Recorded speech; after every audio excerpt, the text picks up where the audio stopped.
Good morning, students. Welcome back to the new session of learning in this lockdown period.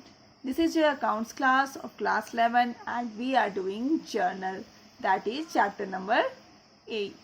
Okay.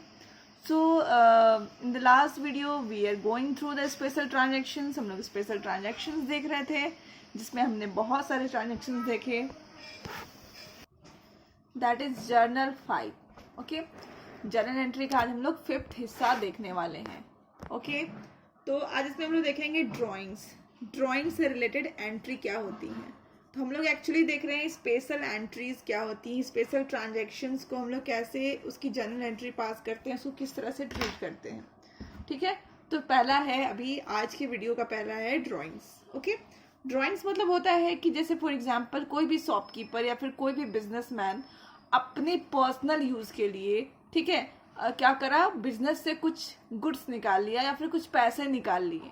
For example suppose किसी को अपने बच्चे के school की fees भरनी है तो उसने क्या करा, अपने बिजनेस से उतना पैसा निकाल लिया अपने बच्चे के स्कूल की फीस भरने के लिए. That is called drawings. If you are मतलब if you are taking out some money for your personal use then this is called drawings. ठीक है, अब मैं लिख रही हूँ cash of rupees 12,000 was withdrawn by proprietor for personal or private use. क्या लिखा है? लिखा है कि कैश ऑफ रुपीज 12,000 कैश को विड्रॉ किया है प्रोप्राइटर ने. प्रोप्राइटर कौन होता है? Owner of the business, business का मालिक. ओके, किस लिए किया है? फॉर पर्सनल और प्राइवेट यूज के लिए किया है. तो इसकी एंट्री क्या हो जाएगी? Drawings account debit to cash, क्योंकि कैश इज गोइंग आउट. ठीक है, यहाँ पे हमने लिख दिया 12,000. ठीक है, यहाँ पे कोई एक पर्सन होगा, ठीक है, वो क्या कर रहा है, अपने बिजनेस से कुछ पैसा बाहर लेकर के जा रहा है. Cash is going out. Debit what, sorry, credit what goes out. Okay, अब हम एक और नया केस देखेंगे. ठीक है, payment on account and payment in full settlement. देखिए, दो चीजें होती हैं, payment in account and payment in full settlement. ठीक है, पेमेंट इन अकाउंट का मतलब होता है कि आप क्या कर रहे हैं, किसी से कुछ ड्यू अमाउंट था, आप उसको पे कर रहे हैं. And payment in full settlement का मतलब होता है, मैं आपको मान लो अपने आप फ्रेंड से आपने 10 रुपया लिया था, ठीक है, बट आप वो 10 रुपया रिटर्न कर ही नहीं रहे थे बहुत टाइम से. तो आपका फ्रेंड क्या बोलता है, ठीक है, आप क्या करो, मुझे 10 रुपये के बदले 5 ही रुपया दे दो और क्या करो, इस बात को खत्म करो. ठीक है, that is called full settlement. होता है ना बहुत टाइम्स कि आप क्या करते हो, किसी से बहुत उधार लेते हो या फिर कोई आपसे बहुत उधार ले लेता है और आपको रिटर्न करता ही नहीं है, बहुत टाइम से रिटर्न करता ही नहीं है. मान लो कोई 10,000 ले लिया है, वो रिटर्न ही नहीं कर रहा है आपको, तो आप उसको एंड में क्या बोलोगे कि ठीक है, आप मुझे 900 दीजिए एंड सारे बातों को खत्म करिए. ठीक है, तो that is called full settlement. Received rupees 9,900 from Sony in, that is 9,000, okay, 900, okay, 9,900 from Sony in full settlement of his ₹10,000. ठीक है, कोई सोनी होगी जिन्होंने हमसे 10,000 रुपया उधार लिए हैं बट वो देने का नाम ही नहीं ले रही हैं. अब हम उसको क्या बोलते हैं कि हमें 9,900 दे दो, चलो हमने आपको 100 रुपये का डिस्काउंट दे दिया है। दिस मीन्स वॉट कि I am giving 100 discount to him. 100 रुपये का मैं उसको क्या कर रही हूँ, डिस्काउंट दे रही हूँ। मैं उसको 100 का डिस्काउंट दे रही हूँ, ठीक है, आप डिस्काउंट रख लो बट मुझे मेरा पैसा वापस कर दो। ओके, तो यहाँ पे इस केस में फुल सेटलमेंट वाले केस में हम डिस्काउंट रिकॉर्ड करते हैं क्योंकि हम डिस्काउंट उसको दे रहे हैं। सबसे पहले तो हमें वो पैसा दे रही है, सोनी हमें पैसा क्या कर रही है, 9,900 दे रही है, ठीक है। डेबिट व्हाट कम्स इन, हमने कैश को डेबिट कर दिया। देन हम उसको क्या कर रहे हैं, डिस्काउंट अलाउ कर रहे हैं, डिस्काउंट अलाउड टू सोनी।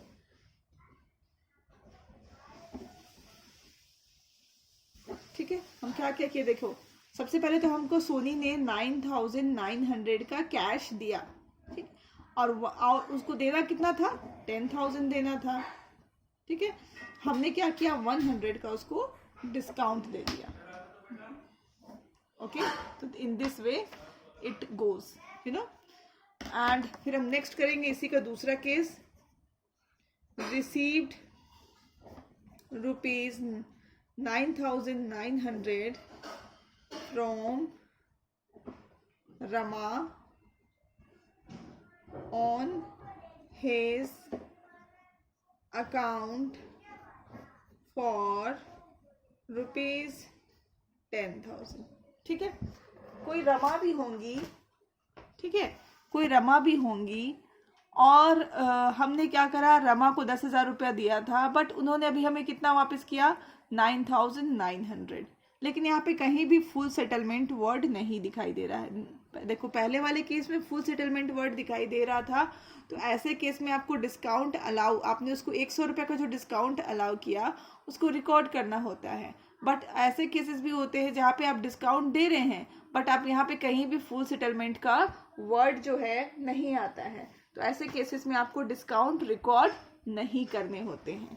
तो इसकी एंट्री कैसी होगी, इसकी एंट्री और भी सिंपल हो जाती है, कैश अकाउंट डेबिट। कैश हमारे पास आ रहा है और हमें कैश कौन दे रहा है, रमा, आई मीन दे रही है।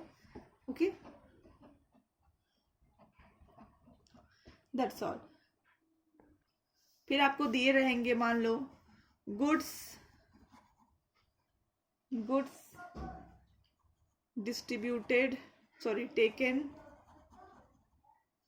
as taken for personal use, या फिर goods given as charity। Case number 1, 2, 3, goods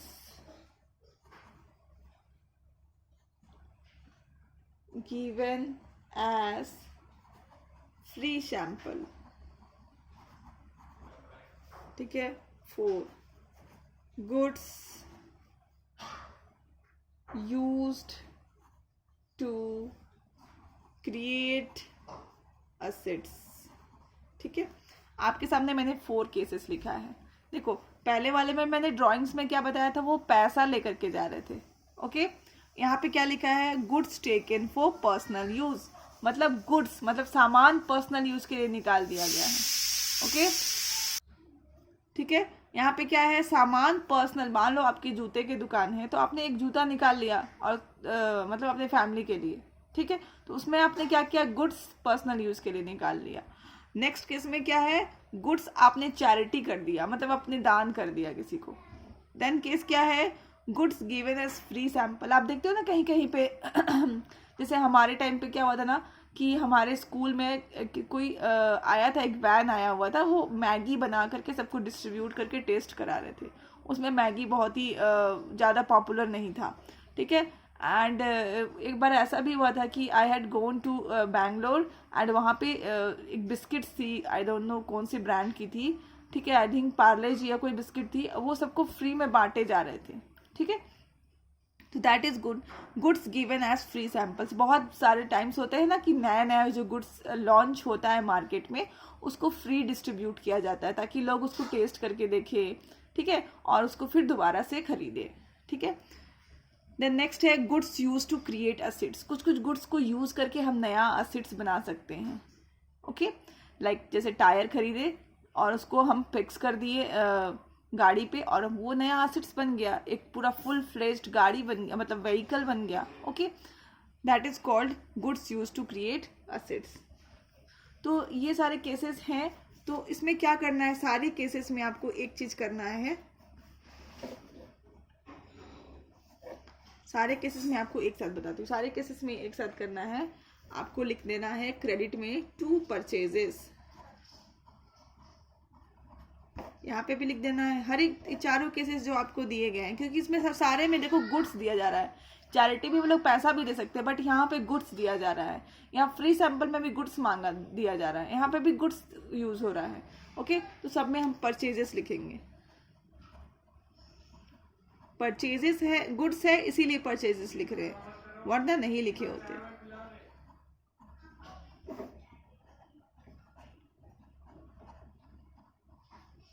लिख दिया। ओके, अब देखो सबसे पहले वाले केस में क्या हो रहा है, पर्सनल यूज को हम लोग क्या बोलते हैं, जब भी कुछ पर्सनल यूज के लिए निकालते हैं तो बोलते हैं ड्राइंग्स।